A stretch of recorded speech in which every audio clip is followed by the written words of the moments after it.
I'm a big fan of horses. You all know that I have a couple of cousins who are trainers, and one of them almost won the Triple Crown. I like horses of all sort. So it is always a pleasure to welcome anyone who loves horses, has written about different kinds of horses and what they mean to them, especially in a novel form. So this time around on Author's Corner, it's a story, The Horse of Her Own. And the author is Shirley Curtis. She joins us here on America Tonight with me, Kate Delaney. Shirley, it is really fun to have you on the show. Thanks for coming on. Well, thank you. When did your love of horses start? Oh, I can't even tell you. I mean, knee-high to a grasshopper. I lived on a farm in Iowa, and there were horses around all the time. Even my grandfather's draft horses that he used for farming were there when I was really young. So they've just been part of my life for forever. I like that. And even the draft horses. And then you had a wild odyssey. Eventually, you end up in Peru in 2012. And tell us the kind of horses that you fell in love with when you went to Peru. Well, I'd already fallen in love with them when I went to Peru, and I was thrilled to pieces to be able to see them in their original environment and how the people use them there. We lived in the desert. We were there because the desert environment was perfect for my health situation. And we lived not far from the ocean. The town we were living in was a surfing town. So that was very interesting. But once in a while, I saw Peruvian Pasos walking down the beach and got to enjoy that. And we met a gentleman who had a whole ranch full of Peruvian Pasos, like 75 of them. And he was kind enough to pick us up at our house and take us out to his ranch and introduced me to one of his mares who had a young foal. And I got to ride her and got to see his facilities and their horses. And oh my, that was wonderful. I bet. I'm just thinking of, tell us some of the characteristics before we get into your novel and the story of Peruvian Pasos. What are they like for people listening that know all kinds of horses, from quarter horses to thoroughbreds, like I was talking about? But what are Peruvian Pasos like? That is a wonderful question because they are different from other horses in some ways. They have what's called brio, which is a pride, self-respect, and you can see it in their attitude. They look proud, but they're very people horses. They really want to please you. And one of their wonderful attributes and what they were designed for is a smooth, comfortable ride. And they have a very unusual attribute called termino, where their front legs swing out and around and then land back on the ground when they're supposed to. And that makes their ride so smooth that you hardly even know that you're riding a horse. I mean, it's amazing. Wow. And you got to do that. How fun is that? And so all It of this is. love for horses that you've had from the time you were a little girl to the time you're a grown woman, and you have the opportunity to see these unique creatures. Now you write a book. And as I said, the title is The Horse of Her Own. Tell us about the novel and the story. What's the story about? And tell us about the woman in the story. Well, actually, she's a girl. She's a young teen that's always loved horses. She lives in a town, but it's in a farmhouse that got surrounded by the town, and she's got a lot in the backyard. So she's always wanted to get a horse, and she has done things that young girls can do to earn money. She mowed yards, babysat, and things like that.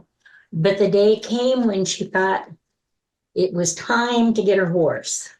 So she went to the Iowa State Fair to go through the horse barns, which is something that's delightful to do if you ever get the chance. Uh, to look at the different breeds of horses to narrow down her uh, the breed that she wanted to look for to buy.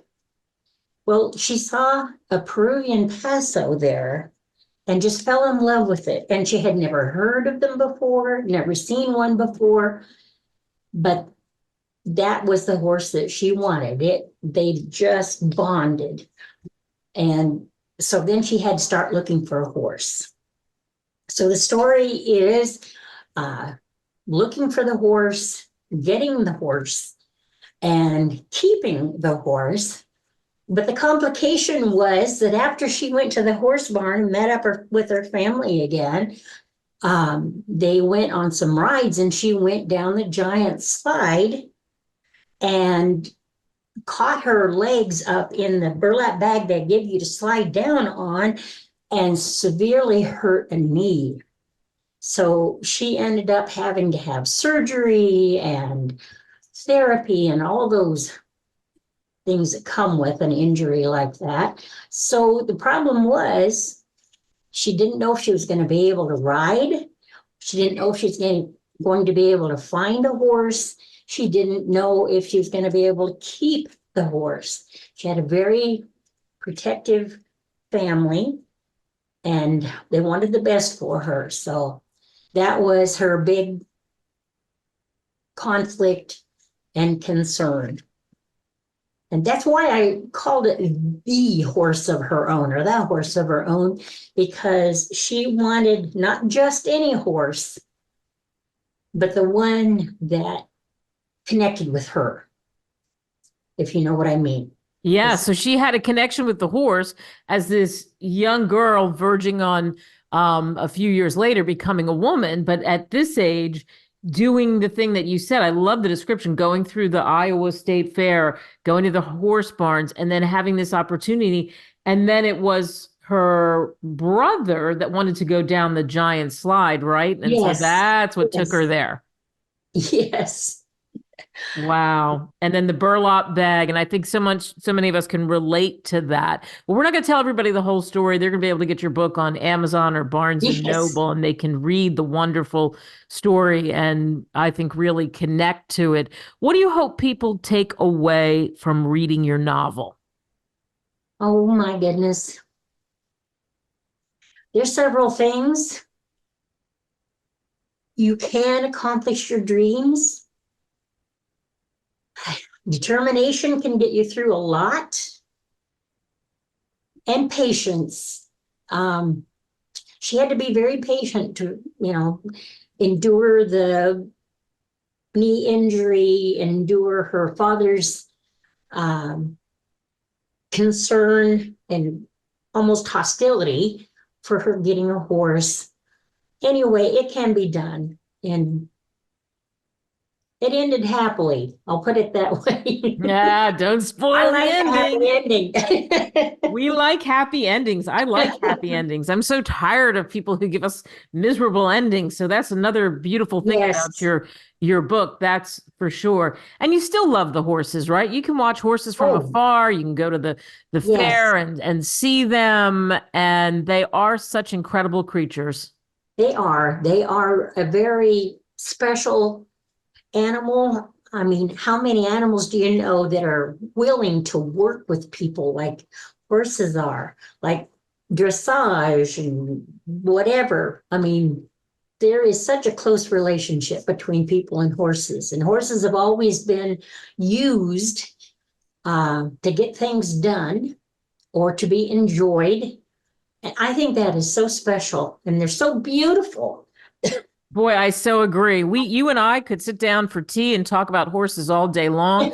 I mentioned it, my family's connection to them. I got the opportunity, like you did, to ride, and I felt that connection with a horse, and it was just a wonderful thing. It was a life-changing thing for me as well. Mhm. Yeah. And this book Yes. is a game changer too. You will get immersed in the story. Shirley Curtis, good luck with the book. I think it's wonderful that you have it out there, and we'll talk to you down the road. Well, thank you very much. And I'm glad you like horses too. That's wonderful. And thanks to all of you for listening to this conversation with Shirley. Make it count, everybody.